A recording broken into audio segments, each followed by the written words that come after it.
Hola, ¿qué tal? Saludos cordiales para todos. Sean bienvenidos a este espacio que comparto con los abogados de Gallardo Law Firm. Me acompaña el abogado Jesús Novo. ¿Cómo está, abogado? Muy bien, ¿cómo estás, Mario?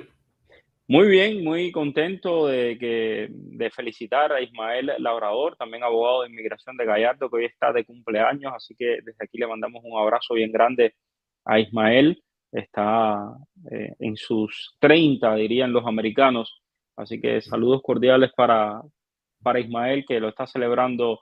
Y bueno, nada, vamos nosotros a seguir trabajando, a responder todas las preguntas de inmigración que hay por aquí.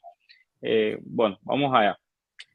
Yenisei Mejías, buenas tardes, abogado y Mario, bendiciones de Villa Clara. Una pregunta sobre el paro humanitario y la nueva casilla debido a las enfermedades de mi mamá, es débil visual.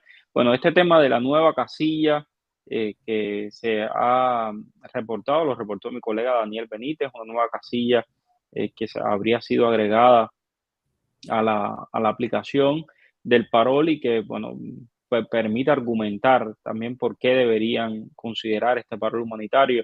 Yo creo que lo más importante ahí es exactamente eso, ¿no? Usted argumente sus casos, argumente lo que necesite saber el oficial de inmigración que va a revisar su caso, abogado. Yo creo que se dieron cuenta al fin, ¿no? De que la función del paro humanitario siempre fue una cosa así, ¿no? A las personas que darle preferencia a las personas que tenían necesidad por problemas humanitarios. O sea, maravilloso esto que ha pasado. Sencillamente eso, las personas que tengan esa evidencia definitivamente la deben subir, porque eso yo creo que va a darle una mayor oportunidad, un mayor chance de que se lo aprueben. Así que maravilloso. Un ciudadano español puede entrar por CBP One. Bueno, supuestamente sí. Tiene que argumentar el por qué lo están persiguiendo, que es el tema, ¿no? Usted puede. Recuerda, cuando usted llega por CBP One, usted está pidiendo asilo en Estados Unidos. Cuando usted viene a un país como España, donde usted no debería tener ningún tipo de peligro de persecución, porque es un país eh, democrático completamente, pues eh, es probable que le hagan preguntas acerca de esa ciudadanía. No obstante, no hay ningún impedimento para que pasen estos ciudadanos. Sí, elegibles son, lo único que obviamente, en mi opinión, no debían usarlo porque por varias razones. Primero, le van a quitar la oportunidad a otro que posiblemente sí lo necesite de verdad. Y en segundo, bueno, eso, ¿no? A la hora de pedir asilo, pues eso se va a cuestionar fuertemente porque si tú tienes ciudadanía española, o sea, tienes tu lugar libre, tu lugar seguro en España, así que no hay problema con eso. 171 días de haber aplicado el parol y no tengo respuesta, Melissa, y no hay que tener ninguna respuesta. No tienen que responderte por los días que lleves. Sencillamente no tiene una fecha, un periodo de tiempo en el que tengan que responderte. Ese proceso continúa, se siguen aprobando personas de los diferentes meses. Sencillamente tienes que tener paciencia y esperar, no queda más. Ok. Bueno, se habla de una demanda de la Florida contra el programa de parol, de declararse ilegal. Se dice que los paroles dados en la frontera serían ilegales. ¿Qué opinión tiene el abogado? Honestamente, el gobierno federal da parol y eso, la Florida puede hacer lo que quiera. Sencillamente, eh, me parece que con la decisión que hubo en la Corte Suprema, que fue 8-1, casi unánime, en contra de la demanda que habían puesto Luisiana y Texas, diciendo básicamente lo que dijeron fue que estos estados no tienen lo que legal standing, no tienen personalidad jurídica para poner esta demanda.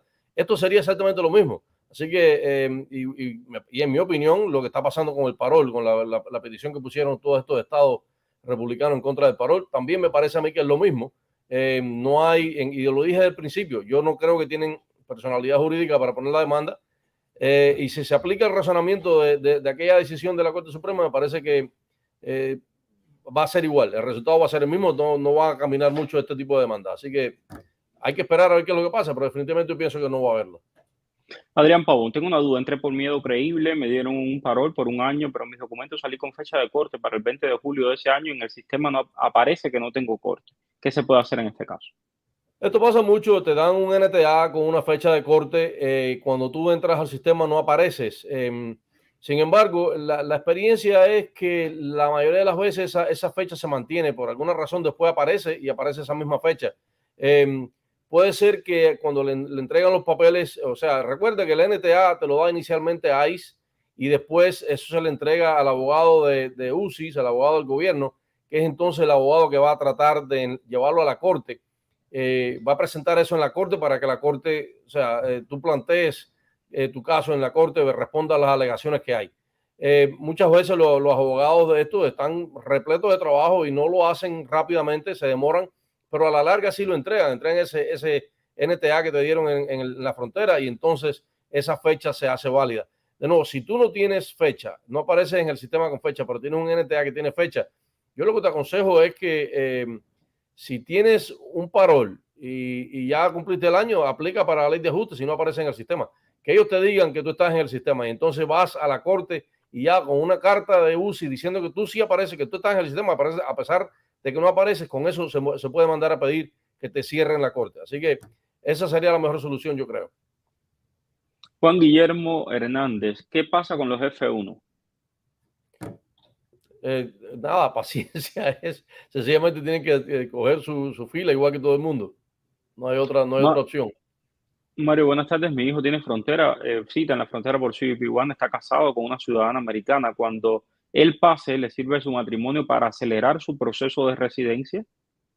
Como no, Yailen, si él entra con CBP One y le dan un parol, obviamente, lo cual le va a hacer su entrada al país una entrada legal, va a ser admitido, pues entonces su esposa ciudadana puede ponerle inmediatamente una I-130 y una I-485 puede poner él, o sea, una aplicación de ajuste de estatus. No va a tener que esperar, o sea, asumiendo que sea cubano, no va a tener que esperar al año y un día. La esposa, en cuanto él entre, que ya tenga una entrada legal al país, puede inmediatamente poner una petición familiar, una I-130 y él puede hacer una aplicación de ajuste de estatus, una I-485. Todo se hace conjuntamente. También puede pedir el permiso de trabajo, así que todo se hace de una vez y no debe tener mucho problema con eso.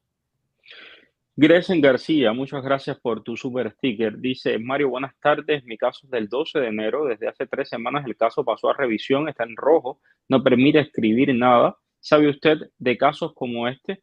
Personalmente, el caso de mi hermano es del 11 de enero y le sale también un color amarillo. Dice que está en revisión y no me permite escribir nada, pero hemos dicho varias veces aquí que no es oficial de que estos colores signifiquen algo. Así que lo único que te queda es paciencia. Supuestamente esos casos tienen doble oportunidad de ser aprobados por el orden cronológico famoso y por el sorteo de las otras 500 aplicaciones que ellos, ya sabes, 500 supuestamente van por orden cronológico, 500 supuestamente lo hacen de orden aleatorio. Entonces, debería tener doble posibilidad. Ojalá que salga tu familiar y el mío también. Abogado, no sé si quiera agregar algo. Esto de los colores siempre ha sido un mito, mucha gente ha hablado, o sea, y algunos se han atrevido a decir que sí, que es verdad que es así, y lo han publicado y lo hemos visto por ahí en las redes. Sin embargo, esto en realidad no es nada confirmado. Quizás lo sea, pero confirmado no existe nada. Lo que sí le podemos asegurar es que mientras no diga que non-confirmed, está dentro de la posibilidad de que se lo aprueben, así que no le hagan mucho caso a esos colores. Si no le llega una notificación de que está non-confirmed, tienen una posibilidad de que se lo aprueben, así que tranquilos. Génesis Nieves, ¿cuándo vuelven a abrir la página de movilidad segura en Colombia? No lo sabemos, Génesis, no han dicho. Cuando la vuelvan a abrir, con mucho gusto se los estaré comentando. Bismarck pregunta por su hermana que fue adoptada. Bismarck, esta pregunta ya te la respondimos hace unos 3 o 4 lives, así que te aconsejo que lo revises porque ahí está toda la respuesta del abogado. Quisiera saber algo sobre los que estamos confianza en el 2019. Bueno, Alex, si entraste confianza y tienes primera casilla, o sea, si eres lo que se llama arriving alien, si eres cubano puedes aplicar la ley de ajuste, porque eso fue una de las cosas que se hizo en aquella demanda que se puso, se determinó que fianza y I-220A eran elegibles en esa cosa bien, o sea, reducida, ese grupo de personas que habían entrado en cierta fecha y que tenían primera casilla marcada, eran elegibles para la ley de ajuste, aunque tuvieran fianza, aunque tuvieran I-220A, obviamente si tenían parol no había problema.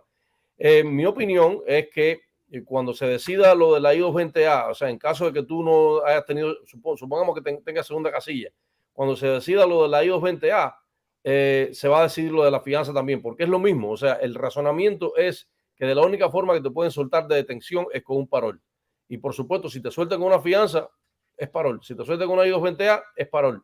Si te sueltan con un parol, es un parol. O sea que dependiendo, Alex, de cuáles son tus condiciones, si tienes primera casilla, puedes aplicar. Si tienes segunda casilla, pues espera que haya una decisión sobre la I-220A. Acer99 dice, Mario, buenas tardes. Si estoy aplicando al CBP-1 en la frontera y no tengo papeles en México, si me llega la cita, ¿puedo viajar por el aeropuerto hasta la frontera? Hacer, teóricamente, eso es lo que dice el gobierno de México, que ha autorizado para que ustedes puedan viajar hasta la frontera sin ningún problema porque tienes un permiso de viaje de Estados Unidos. Y entonces, creo que tenían, la última vez que hablé con alguien en México que estaba pasando por algo así, tenía que pagar, creo que eran 1,000 pesos mexicanos o algo así.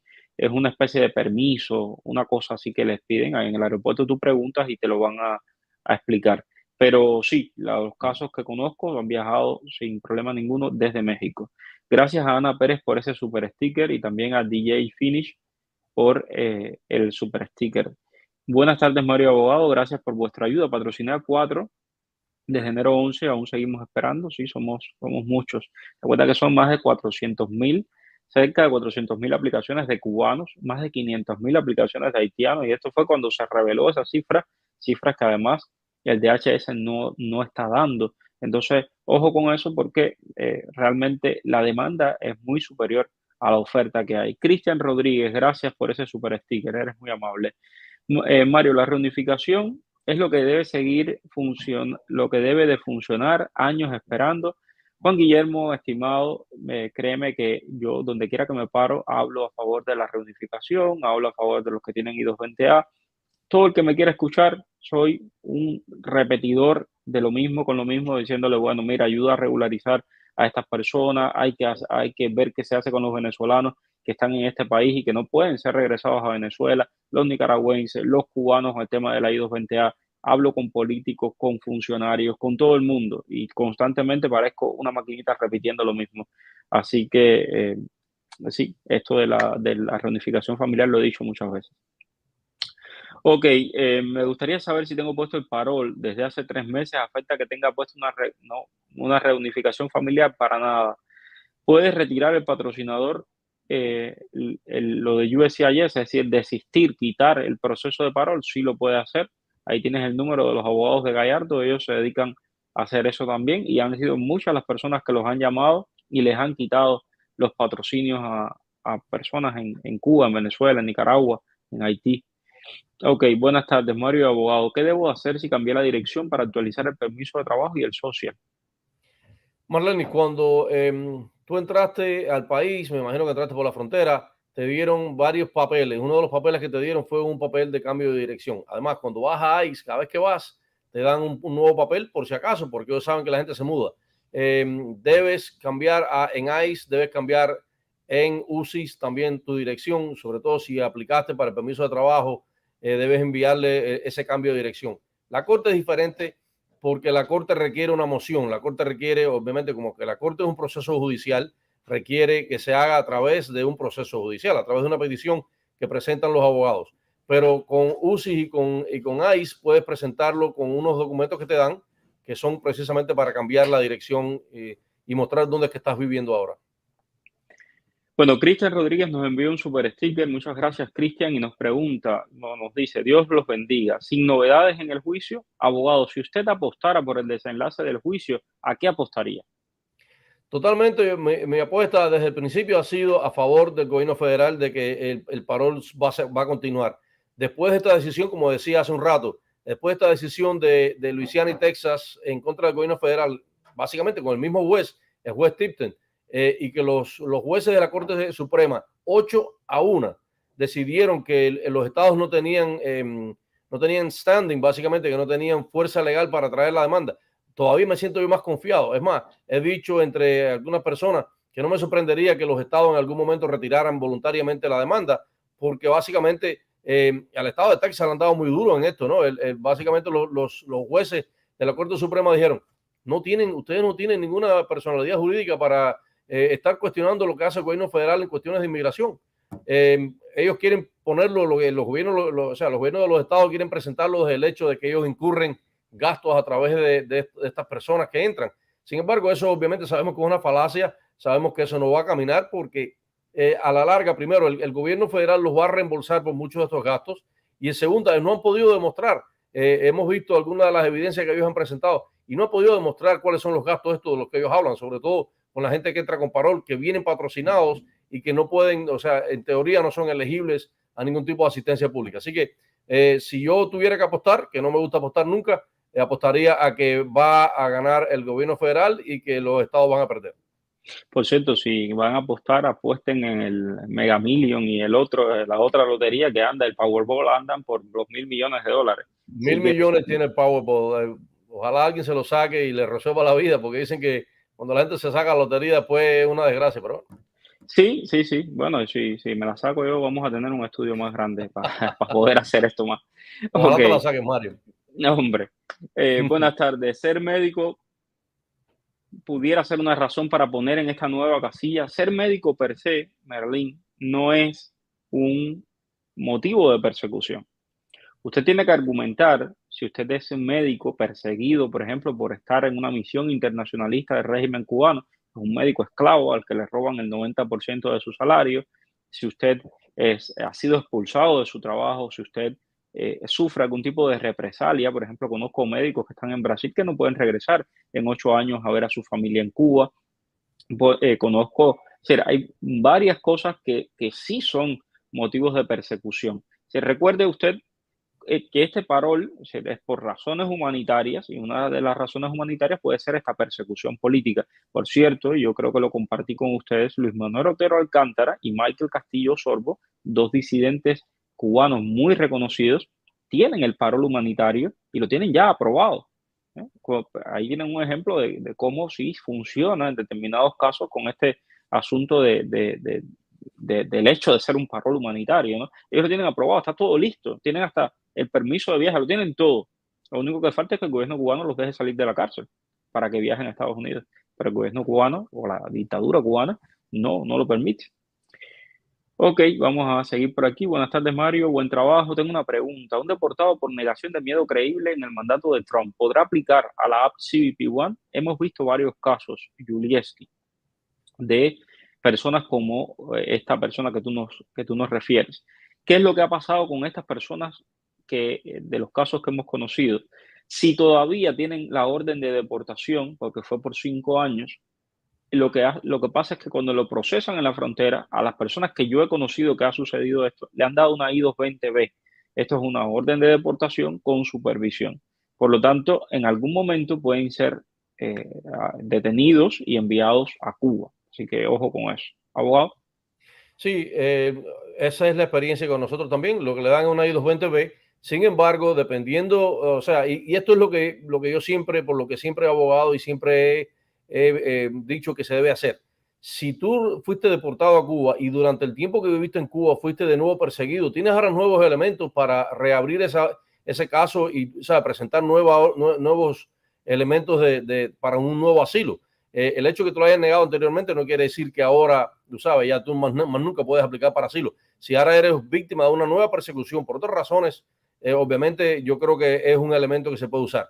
Que te lo vayan a dar no te lo podemos garantizar, pero definitivamente creemos que tienes elementos para reabrir ese caso y quizás, aunque te den tu I-220B, que es una orden de deportación, tal y como decía Mario, y te pueden recoger en cualquier momento y deportarte. Si te logramos reabrir, eso para esa deportación y quizás pueden haber otras vías donde que puedas arreglar tus papeles aquí en los Estados Unidos. En mi caso, mi mamá ya entró y mi hija menor se quedó en Cuba esperando. ¿Qué puedo hacer? Estos tipos de casos están bastante complicados. ¿Por qué? Y hoy mismo hablaba con una familia acerca de esto. Porque a los niños no les permite, cuando están solos, no les permite hacer los attestations. Tienen que incluirlos en un grupo de viaje. Y en ese grupo de viaje tiene que estar entonces el tutor legal de ese niño, porque de lo contrario no te la van a dejar viajar. Y hay otro tema que me comentó un funcionario del Departamento de Seguridad Nacional con el que estuve hablando la semana pasada. Él quedó conmigo en que iba a averiguar más para darme una entrevista y aclarar este punto. Y aún no ha podido, parece, aclararlo. Pero bueno, aquí lo estamos esperando y con mucho gusto siempre estamos dispuestos para que ellos den orientación a la comunidad. Lo que ellos dicen es que los attestations no se deben hacer hasta que no esté todo el grupo familiar aprobado. ¿Por qué? Porque según ellos eso parte a la mitad del proceso y entonces los que quedan pues no se van a aprobar tan rápido como los que ya están. Yo le pregunté a esta persona, a este funcionario, bueno, ¿y qué pasa entonces si yo tengo el permiso ya aprobado? Se me vence, pierdo yo la oportunidad de viajar en lo que espero el resto de mi familia. Y entonces él me dijo, voy a averiguar esto y te regreso con una respuesta. Esto hace exactamente una semana y bueno, aquí seguimos esperando y seguiremos, ¿no? Cuando quiera hablar, aquí estamos. Josué Molina, muchas gracias por ese super sticker. Dice Mario, mi familia está confirmada en enero 10. Para crear la cuenta de USCIS sería suficiente una del padre de familia y añadir esposa y niños, o cada uno necesita una cuenta de USCIS independiente. Sí, hemos dicho siempre que es buena idea tener una cuenta independiente para cada cual. Las notificaciones les van a llegar por esa cuenta, así que si no creo que sea fatal que tengan una sola cuenta o que tengan dos cuentas, pero definitivamente es ideal que tengan una cuenta para cada cual. Ok, y en el caso de los niños, al contrario de lo que decíamos al principio, todo cambió con USCIS. Ya los niños no van a tener su propia cuenta si no tienen a un papá o a una mamá que esté detrás y que los pueda respaldar y que pueda hacer los attestations con ellos. Entonces, los niños van a tener que estar la cuenta de papá o en la cuenta de mamá para que entonces puedan, bajo la supervisión de un adulto, hacer todo esto. Recuerde también que los niños no pueden viajar solos, tienen que viajar con papá, mamá o con el tutor legal. ¿Ok? Importante. Gracias, Josué, por ese super sticker. Hay otro aeropuerto donde puede entrar la gente del parol que no sea Miami. Esto es algo que hemos dicho muchas veces y no me canso de repetirlo. No tienen que viajar por Miami, pueden viajar por cualquier aeropuerto de todo Estados Unidos. Quiero saber, en caso de que me aprueben el parol y mi patrocinador esté en Cuba, ¿puedo irme con él en el mismo vuelo? Nadie te lo impide. Estoy en México próximo a recibir mi cita para la visa humanitaria mexicana. Quisiera saber si me presento, ¿esto se afectaría mi proceso de parol humanitario CBP-1? Para nada. Ok. Hola Mario.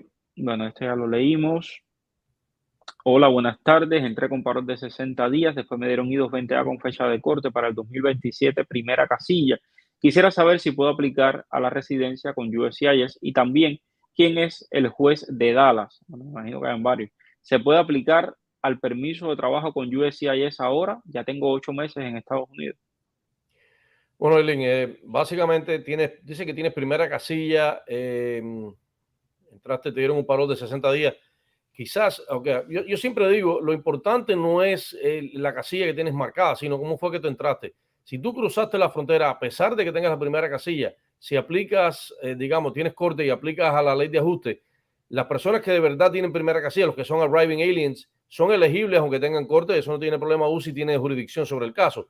Sin embargo, lo que puede pasar es que ellos digan, espérate, esto fue un error, que te marcaron primera casilla, porque si lo que te alegan es que tú cruzaste la frontera, obviamente ya, o sea, el hecho de que tenga primera, segunda o tercera casilla no significa nada, porque no vas a ser elegible.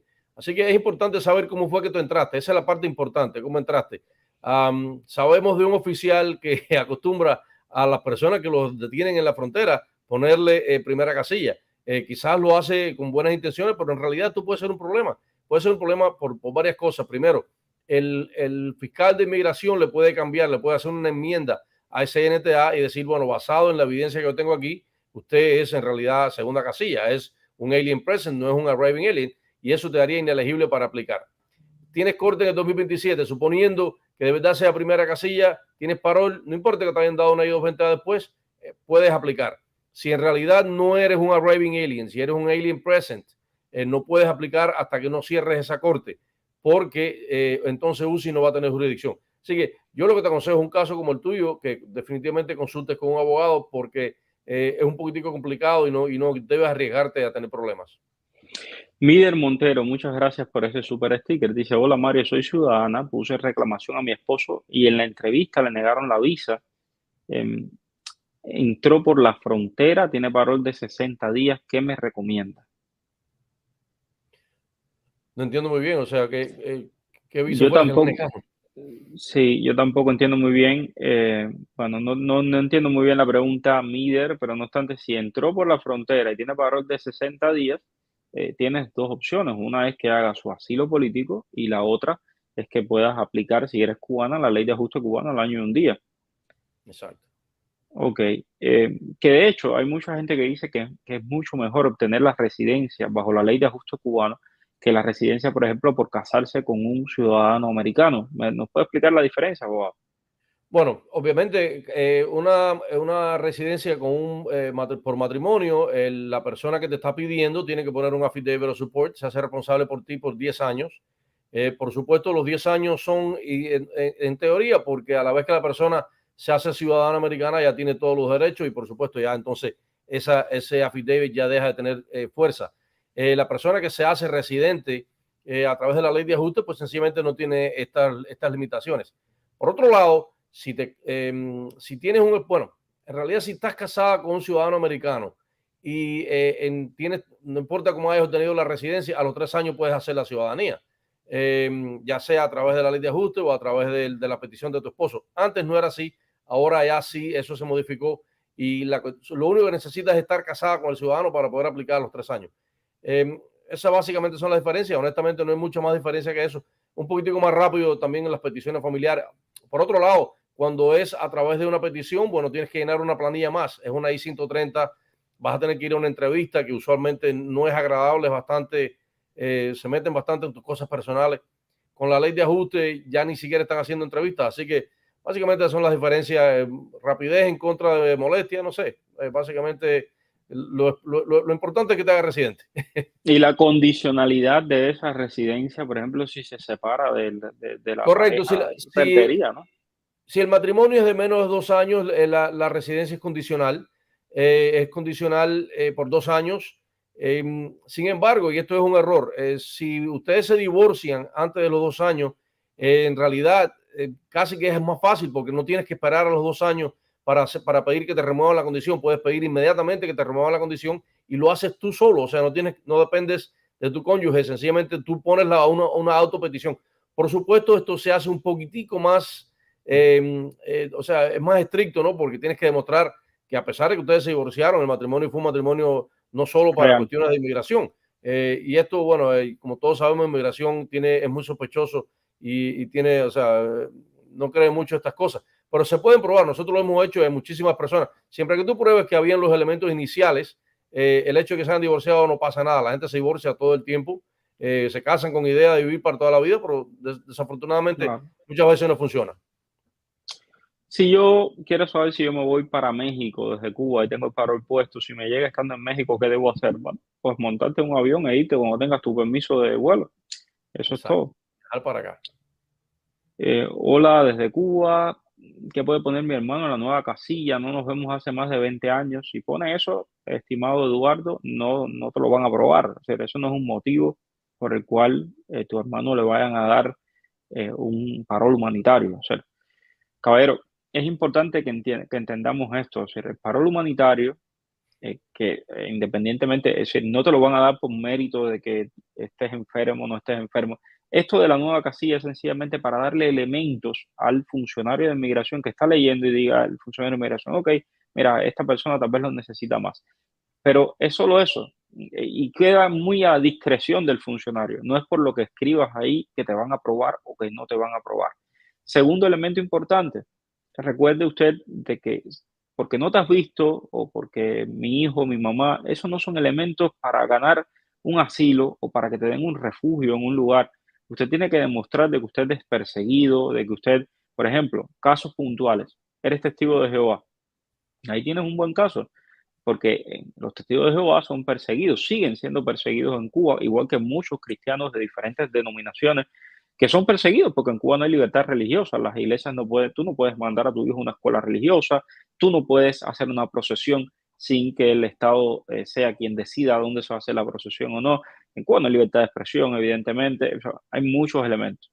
Por ejemplo, ahí tienes un elemento de persecución. Otro elemento de persecución por tu orientación sexual, puede ser. Otro elemento de persecución, por tu identidad política, por tu filiación política. Tú eres opositor, eres disidente, te votaron del trabajo. Ese tipo de cosas eso es un elemento que tú le estás demostrando, mira, yo soy perseguido y por eso requiero, solicito que me den este parol. Eso es un elemento fuerte para pedir un parol. Que no te vean hace 20 años, yo sé que humanamente tiene un peso importante, pero para las leyes no. Abogado. Me alegro que hayas mencionado, Mario, lo de la religión, porque tuvimos un asilo afirmativo en la oficina de asilos afirmativos aquí en Miami, y era de una denominación, no me recuerdo cuál exactamente, pero que básicamente lo que él decía era, sí, nosotros podemos entrar a la iglesia y salir y entrar, pero en realidad no podemos hacer actividades religiosas, no podemos proselitizar, no podemos, tú sabes, no tenemos escuelas que queremos tener, o sea, básicamente no hay libertad religiosa. Y el oficial, después de mucho debatir, tú sabes, no sé si fue con su conciencia o qué, pero dijo, tú sabes qué, tú tienes razón, la libertad religiosa quiere decir libertad plena. Si tú estás limitado en las cosas que tú puedes hacer en tu religión, tú no tienes libertad religiosa. Y No, no, le concedió el asilo. y además, es decir, te lo podemos demostrar. Es decir, hay documentos del Departamento de Estado que yo lo he reportado de cómo en Cuba se viola sistemáticamente la libertad religiosa y cada una de las, es decir, todo eso está documentado y es un elemento importante y por eso el trabajo que hace la prensa independiente es importante y documentar las cosas es importante. Por eso yo le digo a la gente en Cuba, denuncien lo que está pasando, no se queden solo en quejarse, denuncien lo que está ocurriendo porque esto marca un elemento que el día de mañana puede ser utilizado en favor de los cubanos que llegan a este país, por ejemplo. Bueno, nada, se nos acaba el tiempo. Mil gracias, abogado, de verdad que sí. Un fuerte abrazo para nuestro querido Ismael Labrador, que está cumpliendo años. Espero que nos guarde de ese cake, de esa torta. Y nos encontramos mañana aquí a las 5 de la tarde para seguir hablando de inmigración. Gracias a todos por la Bueno, sintonía. Mario, nos vemos. Chao. Conéctate, dale, conéctate, que ya va a empezar la transmisión en vivo.